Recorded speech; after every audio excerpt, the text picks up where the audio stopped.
என்ன மூணாவது மொழி கட்டாயம் நீங்க கத்துக்கணும், அதுலயுமே இந்திய மொழியில தான் இருக்கணுங்க சொல்றது தவறு. நீங்க அவங்கள குறை சொல்றது, அவங்க இவங்கள குறை சொல்றது, இதுதான் நடந்துட்டு இருக்கே தவிர மீனவர்களுக்கு ஒரு நிரந்தர தீர்வு ஏற்படல. ஆங்கிலமே இருக்கக்கூடாது, நம்ம ஹிந்தி தான் வேணும்னு சொல்றது. இப்ப யார் மொழி வச்சு அரசியல் பண்றாங்க?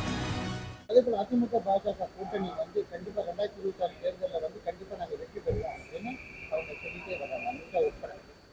ஒவ்வொரு கட்சியும் ஒவ்வொரு கூட்டணியும் நாங்கள் தான் வெற்றி பெறுவோம் என்று சொல்றதா, அது இல்லாம எப்படி சொல்ல முடியும்? நாங்க ஜெயிக்க முடியாது, ஜெயிக்க மாட்டோம்னு சொல்ல மாட்டாங்க இல்லையா? நாங்க தான் வெற்றி பெறுவோம் அவங்க சொல்றோம், அது அவங்களுடையது.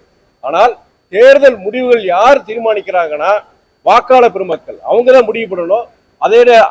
அந்த விஷயம் பொறுத்த வரைக்கும் தமிழ்நாடு ஜனங்கள் பொறுத்த வரைக்கும் வருகின்ற சட்டமன்ற தேர்தலில் ஒரு நல்ல தீர்ப்பு, அதாவது இந்த தமிழக அரசு பொறுத்த வரைக்கும் முடிஞ்ச வரைக்கும் பல சிரமங்களுக்கிடையே, அதாவது நீங்க நிதிச்சுமை, ஒன்றிய அரசின் ஒத்துழையாமை, பல்வேறு இந்த சூழ்நிலைகளை பொறுத்த வரைக்கும் முடிஞ்ச வரைக்கும் அவங்க செஞ்சிருக்காங்க. சில குறைகள்னு சொல்ல முடியாது. அந்த அந்த ஓரளவுக்கு அவங்களுடைய தேர்தல் வாக்குகளை நிவர்த்தி பண்ணியிருக்கிறாங்க. அப்படி இருக்கும் பொழுது வருகின்ற சட்டமன்ற தேர்தலில் இருக்கிற இப்போ நம்ம திமுக தலைமையான கூட்டணி வெற்றி பெறுங்கிற நம்பிக்கை இருக்கு. 2026 இப்போ நாங்க வருகின்ற செப்டம்பர் 15ஆம் தேதி அண்ணா பிறந்தநாள் மாநாடு நாங்க வருஷம் கொண்டாடுறதா, இந்த வருஷம் கொண்டாடுறோம். ஏன்னா இந்த தேர்தல் வருடம்னால 2024 சட்டமன்ற தேர்தல் வருடனால எங்களுடைய இயக்கத்துடைய அந்த கட்டமைப்பை வலுப்படுத்துறோம். இந்த தேர்தல் நேரத்தில் இருக்கிறனால நீங்க அந்த பூத் கமிட்டிகள் அமைக்கிறது செய்யறது, மண்டல வாரிய கிட்டத்தட்ட 7 செயல்வீரர் கூட்டம் வச்சிருக்காங்க. இன்னைக்கு திருப்பூர்ல கொங்கு மண்டலத்தை பொறுத்தவரை இன்னைக்கு திருப்பூர்ல பொறுத்த வரைக்கும் நாங்க அந்த செயல்வீரர் கூட்டம் வச்சிருக்காங்க. இது போன்ற 7 இடத்துல 7 மண்டலங்கள்ல மண்டல கூட்டம் செயல்வீரர் கூட்டம் வச்சிருக்காங்க. அது இந்த மண்டல கூட்டணங்கள்ல மாநாடு பொறுத்த வரைக்கும் மிகவும் சிறப்பாக நடைபெற வேண்டும். சென்ற ஆண்டு நாங்க மதுரையில ஒரு வரலாற்று சிறப்புமிக்க ஒரு மாநாடு நாங்க நடத்தினாங்க. அந்த மாநாடை மிஞ்சி மண்டம் இந்த மாநாடு திருச்சியில் நாங்க செப்டம்பர் 17 நடத்தினாங்க. இந்த மாநாடு பொறுத்த வரைக்கும் தமிழ்நாடை திரும்பி பார்க்கிற வண்ணம் ஒரு வரலாற்று சிறப்புமிக்க மாநாடு மதிமுக நடத்தணும் என்கிற நோக்கத்தோடு தான் இந்த செயல்வீரர் கூட்டம் நடத்தினாங்க. கடைசி அமித்ஷா இந்த இங்கிலீஷ் பேசினா அவமானப்படுவாங்க அப்படிங்கிறதுனால அதுக்கப்புறம் வாபஸ் வாங்க, எப்படி பாக்குறீங்க?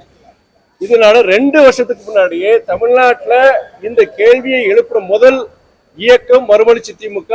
நான் அன்னைக்கு கேட்ட கேள்வி தொடர்ந்து அந்த கேள்வி கேட்டுட்டு இருக்கேன். பாஜக தலைமையில, தமிழக பாஜக தலைமையில இருந்து எந்த வித பதிலும் கிடையாது. நான் அவங்க ஹிந்தி ஏன் 3வது மொழி கத்துக்கிறது தவறு, ஏன் இதுல அரசியல் பண்றீங்கன்னு சொல்லி தமிழக பாஜக தலைவர் கேட்கிறாங்க.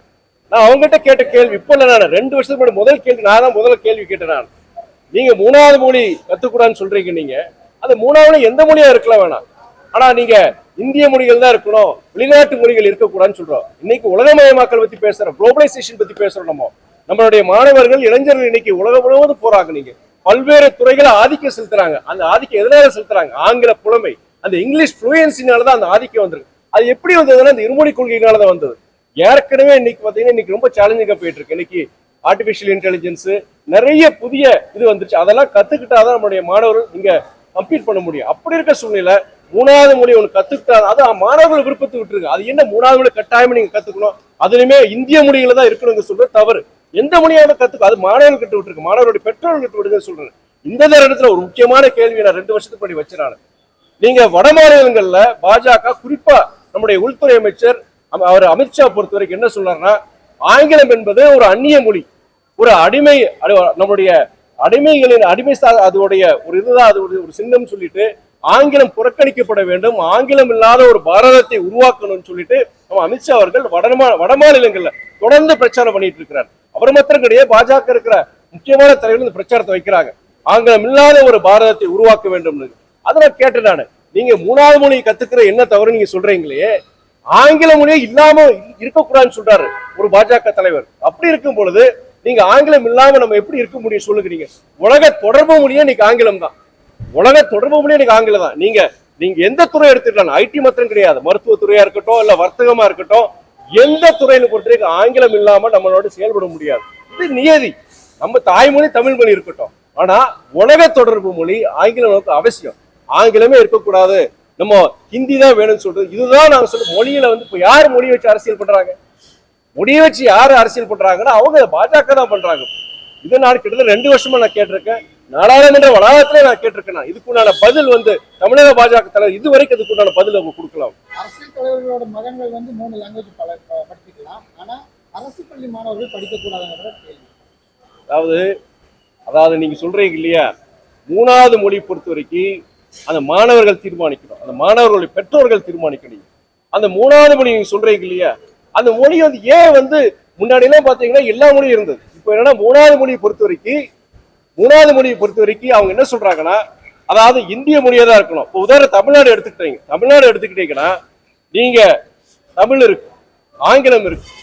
நீங்க 3வது மொழியை கட்டாய மொழின்னு சொல்லும் போது அவங்க என்ன எடுப்பாங்க, பக்கத்துல இருக்கிற மலையாளத்தை எடுப்பாங்களா, இல்லாட்டி தெலுங்கு எடுப்பாங்களா, இல்ல கர்நாடக மொழி எடுப்பாங்களா? அங்க ஒரு வழி இல்லாம அவங்க ஹிந்தி எடுக்க வேண்டிய சூழ்நிலை. அதனால மறைமுகமா ஹிந்தியை திணிக்கிறோம்னு சொல்றாங்க. மொழி வந்து பொறுத்த வரைக்கும் என்னன்னா, அது அந்த மாணவர்கள் பெற்றோர் கூட்டம், அதுல அரசியல் கொண்டு வரக்கூடாது. நான் பாஜகவே சொல்றேன். நான் ஏன் ஆங்கிலம் வேண்டாம்னு சொல்றாங்க? அவங்க ஏன் ஆங்கிலம் வேண்டாம்னு சொல்றாங்க?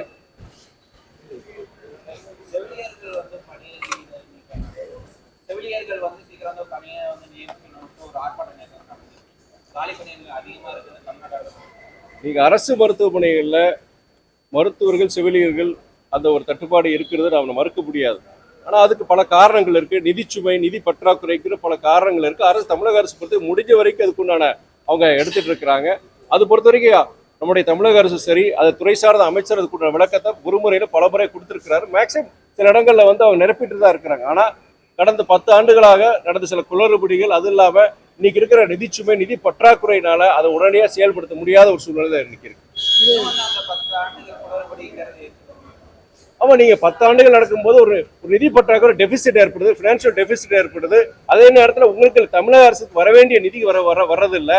இப்படி இருக்கிற ஒரு காலகட்டத்துல வந்து நீங்க அது ஒரு 3 வருஷம் 4 வருஷத்துல அதை உடனடியா எல்லாமே சாட்டிஸ்ஃபை பண்ண முடியாதுங்களுடையது. காலப்போக்கில் சரி வருங்கிறது, சரி செஞ்சிருவாங்கிற நம்பிக்கை இருக்கு. மீனவர்கள் 7 பேர் வந்து இலங்கை கடற்படை தொடர்ந்து நடவடிக்கை எடுத்து மத்திய அரசு நடவடிக்கை எடுக்கிறது. நீங்க சொல்றது வந்து உங்களுக்கே சலிப்பு ஏற்பட்டிருக்கும், எல்லாருக்கும் ஒரு சலிப்பு ஏற்பட்டிருக்கு. மீனவர்களே அவங்க என்ன சொல்றாங்க, இந்த போராட்டம் எத்தனை தடவை தான் நாங்க நடத்துன்னு சொல்றாங்க. இது கிட்டத்தட்ட 15 வருஷமா நடந்துட்டு.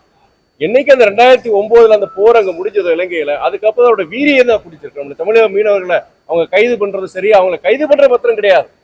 நிறைய பேர் இறந்திருக்கிறாங்க, அவங்களோட உடைமைகள் பறிக்கப்பட்டிருக்கு. அவங்களுடைய அந்த மீனவ படகுகளை வந்து அவங்க தேசிய உடைமை பண்ணியிருக்காங்க. இது கிட்டத்தட்ட இது தொடர்ந்து நடந்துட்டு இருக்கு. மீனவர் அடுத்த ஜெனரேஷன் பொறுத்துக்கு என்ன நினைக்கிறாங்கன்னா, அடுத்து வர நம்ம பிள்ளைங்களை வந்து நம்ம வேண்டாம், அந்த தொழிலே வேண்டாம், நம்ம படிச்சு எங்கேயாவது கோயம்புத்தூர், மெட்ராஸ், பெங்களூர் வேற ஏதாவது வேலைக்கு அனுப்பிச்சிடலாம், அடுத்த தலைமுறை இந்த தொழிலே செய்ய முடியாதுங்கிற ஒரு நிலைமை எனக்கு ஏற்பட்டு இருக்கு. நான் ராமநாதபுரம் போலவான இந்த கடலோர மாவட்டங்களுக்கு போகும்போது அந்த மீனவர்கள்ட்ட பேசும்போது இதுதான் அவங்களுடைய வெளிப்பாடு.